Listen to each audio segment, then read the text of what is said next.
Good morning 10th class. This is your lecture number 28. Students, the heading is same, sexual reproduction in flowering plant, but the question is different. Okay? आज हम लोग पढ़ेंगे life cycle of flowering plant. इससे पहले आप लोगों ने इसी सेम हेडिंग का फर्स्ट क्वेश्चन पढ़ा था जो कि था स्ट्रक्चर ऑफ फ्लावर. अब हमने यहाँ पर life cycle of flowering plant को स्टडी करने से पहले आपको दोबारा से रिकॉल करवाती चलूँ कि जो फ्लावरिंग प्लांट्स हैं उन्हें हम एंजियोस्पर्म्स कहते हैं और एंजियोस्पर्म्स की अंदर होती है alternation of generation. Alternation of generation का मतलब क्या था कि एक जनरेशन दूसरी जनरेशन को बना रही है. इसमें एक जनरेशन है स्पोरोफाइट और दूसरी है gametophyte. Sporophyte will form spores through meiosis and spores will result in the formation of gametophyte, which is haploid. Gametophyte undergo mitosis and form two different gametes. Gametes will fuse to form again a diploid zygote and zygote will develop into a diploid sporophyte. तो इस तरह से एक generation दूसरी generation के अंदर alternate हो के कंप्लीट फ्लावर का लाइफ साइकिल कंप्लीट करते हैं. इसके बाद है हम लाइफ साइकिल की तरफ मूव कर रहे हैं. बुक पे आप लोगों के पास डिटेल्ड लाइफ साइकिल बना हुआ है. यहाँ पर आप लोगों को लाइफ साइकिल की थोड़ी सी डायग्राम के थ्रू समझाऊंगी. टेक्स्ट आप लोगों ने वहीं से करना है. सबसे पहली चीज़ तो ये देखिए कि हमारे पास होता है लाइफ साइकिल में दो डिफरेंट चीज़ें होती हैं. फ्लावर के अंदर मेल और फीमेल दोनों रिप्रोडक्टिव पार्ट हैं.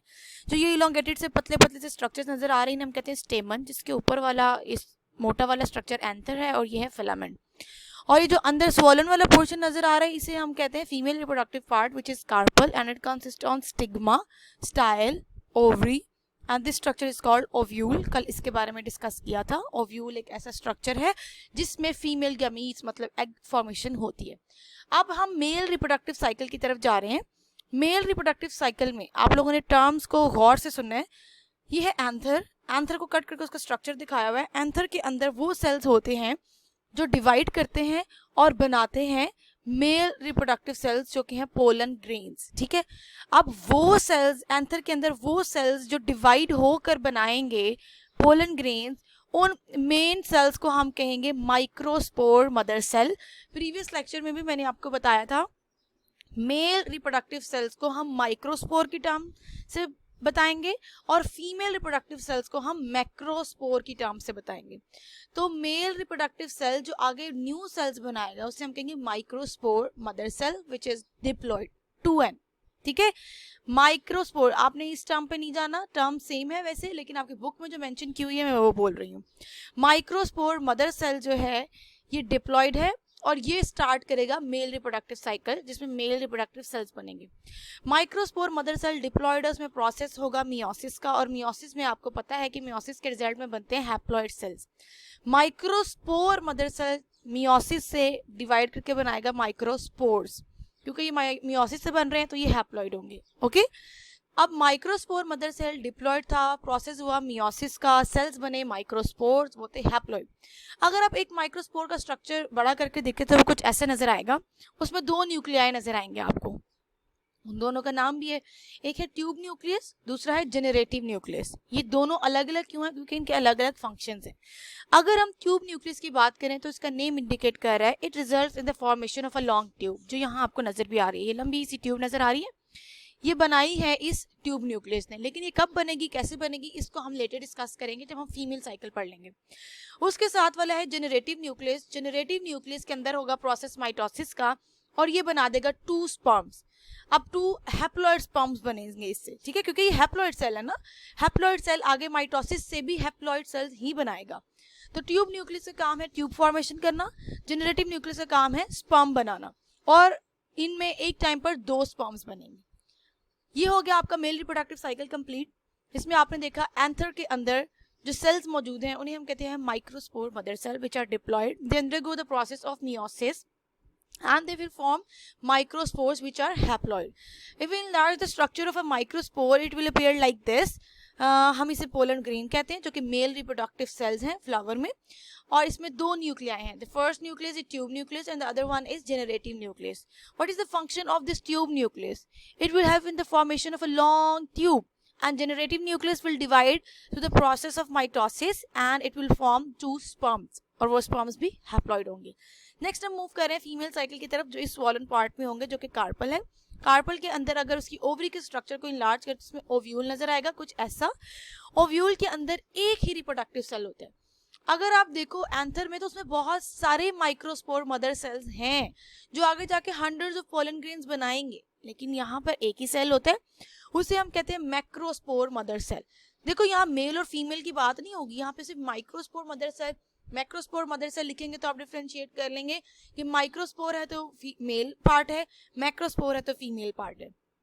मैक्रोस्पोर मदर सेल जो है उसमें भी प्रोसेस होगा मियोसिस का। आपको पता है मियोसिस के रिजल्ट में 4 सेल्स बनते हैं, यहाँ पर भी 4 सेल्स बनेंगे। ये 4 हैप्लॉइड मैक्रोस्पोर्स हैं, ठीक है। इन 4 हैप्लॉइड मैक्रोस्पोर्स में जो 3 होंगे ये डीजेनरेट हो जाएंगे और एक सर्वाइव करेगा, ठीक है। अभी जो 3 डीजेनरेट, आपने इनके नाम याद नहीं रखने, जितनी लेबलिंग बुक में है सिर्फ उतने ही करें। ये जो नाम है अभी इनको याद ना करें, आगे जाके इनके अभी नेम्स आएंगे वो आपने याद रखने हैं। फिर ये जो एक सर्वाइविंग मैक्रोस्पोर था ये भी हैप्लॉइड था, इसमें होगा 3 दफा माइटोसिस का प्रोसेस। अब एक सेल में 3 माइटोसिस से 8 सेल बनेंगे। कैसे बनेंगे, गौर से सुने। एक सेल में जब माइटोसिस होती है तो वो 2 सेल बनाता है, ठीक है।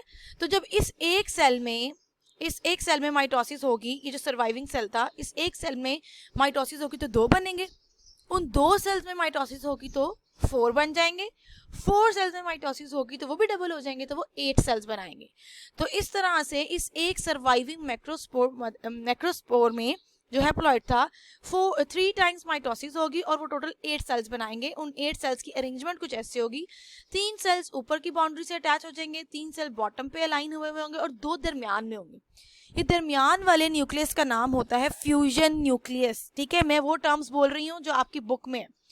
ये है फ्यूजन न्यूक्लियस। फ्यूजन न्यूक्लियस को हम लिखते हैं 1n+1n। क्यों लिखते हैं, क्योंकि फ्यूजन न्यूक्लियस में 2 सेल्स की मेम्ब्रेन फ्यूज की हुई है, लेकिन उनके न्यूक्लियाई सेपरेट है। आप देख रहे हो ना 2 डॉट, ये न्यूक्लियाई सेपरेट है। जब न्यूक्लियाई मिक्स हो जाते हैं 2 तो हम 2n कह देते हैं, लेकिन इसमें न्यूक्लियाई सेपरेटेड है तो ये होगा 1n+1n फ्यूजन न्यूक्लियस। और ये दरमियान में जो बॉटम लाइन में दरमियान वाला सेल है वो है एग सेल। सिर्फ आपने ये 2 नाम याद रखने, fusion nucleus which is 1n+1n and egg cell which is 1n means haploid, ठीक है। अब इसको जरा आप वापस जाकर देखें कि ये ओवरी में कैसा नजर आता है, तो कुछ ऐसे। ये स्ट्रक्चर जो ओव्यूल का है, बेसिकली ये सारा काम हो रहा है ओवरी में। जब कभी पॉलन ग्रेन एक फ्लावर के एंथर से निकलते हैं और उसी फ्लावर या किसी दूसरे फ्लावर के स्टिग्मा पे फॉल करते हैं तो वो अपना पाथवे बनाते हैं टुवर्ड्स एग, ठीक है। अब वो पाथवे बनाए कैसे, इतना लंबा डिस्टेंस कवर करना है। यहाँ पर वो जो ट्यूब न्यूक्लियस हमने पहले देखा था, वो ट्यूब न्यूक्लियस फॉर्म करेगा लॉन्ग ट्यूब एग सेल तक, ठीक है। ये पाथवे बना रहा है पीछे आने वाले स्पर्म्स के लिए। और आप देखो यहाँ पे 2-2 स्पर्म सेल्स जो हैं वो ट्रेवल करते हुए जा रहे हैं। अब ये दोनों स्पर्म सेल्स यहाँ ट्रेवल करके जाएंगे तो ये क्या करेंगे, इसको भी हम देखते हैं। ये देखिए वो जो 2 स्पर्म्स थे एग सेल तक ट्यूब तो बन गई थी, एक स्पर्म जो है वो फर्टिलाइज करेगा हैप्लॉइड एग को, दूसरा स्पर्म जो है वो फर्टिलाइज करेगा 1n+1n फ्यूजन न्यूक्लियस को, ठीक है। तो अब आप सोचें कि जब हैप्लॉइड एग में एक हैप्लॉइड स्पर्म ऐड हो जाएगा तो वो क्या बनाएगा, डिप्लॉइड जाइगोट। और वो न्यूक्लिया जो पहले से ही 2 न्यूक्लियाई मौजूद थे उनमें जब एक और स्पर्म का 3rd न्यूक्लियस ऐड हो जाएगा तो वो हो जाएगा 3n और इसका नाम है एंडोस्पर्म। ये एंडोस्पर्म करता क्या है, ये एंडोस्पर्म फूड के लिए नरिशमेंट प्रोवाइड करता है, सॉरी एम्ब्रियो के लिए। देखो ना ये जाइगोट है, ये जाइगोट डेवलप करेगा, एम्ब्रियो बनाएगा। अब एम्ब्रियो तो एक लिविंग सेल है, उसे जिंदा रहने के लिए न्यूट्रिएंट्स चाहिए। सीड आप देखो बाजार से सीड लेकर आते हो, उसको जमीन में सो करते हो, न्यू प्लांट ग्रो कर जाता है। अब वो जो सीड था वो प्लांट के साथ तो नहीं लगा हुआ था ना कि इसको न्यूट्रिएंट्स उसकी रूट से एब्जॉर्ब करके दे रही थी। तो उस सीड के अंदर एम्ब्रियो लाइफ कैसे रहता है, इस एंडोस्पर्म की वजह से। ये एंडोस्पर्म उस डेवलपिंग एम्ब्रियो की नरिशमेंट करता है। तो आपने याद रखना है इस प्रोसेस को हम कहते हैं डबल फर्टिलाइजेशन। स्क्रीन का स्क्रीनशॉट ले लें, क्योंकि जब डबल फर्टिलाइजेशन का क्वेश्चन आता है तो आपने ये स्ट्रक्चर्स भी साथ बनाने हैं, तीनों ऐसे ही। डबल फर्टिलाइजेशन में आप बताएंगे कि प्लांट्स में जो मेल रिप्रोडक्टिव सेल है वो पोलन ग्रेन्स बना रहा है। पोलन ग्रेन में जो है एक ट्यूब न्यूक्लियस होता है, 2 स्पर्म्स बनते हैं, ट्यूब न्यूक्लियस जो है वो ट्यूब फॉर्मेशन करेगा, और जो 2 स्पर्म्स थे उनमें से 1 sperm will fertilize the egg and it will form a diploid zygote, and the other sperm will fertilize 1n+1n fusion nucleus, and when 3 nuclei will combine they will form 3n endosperm.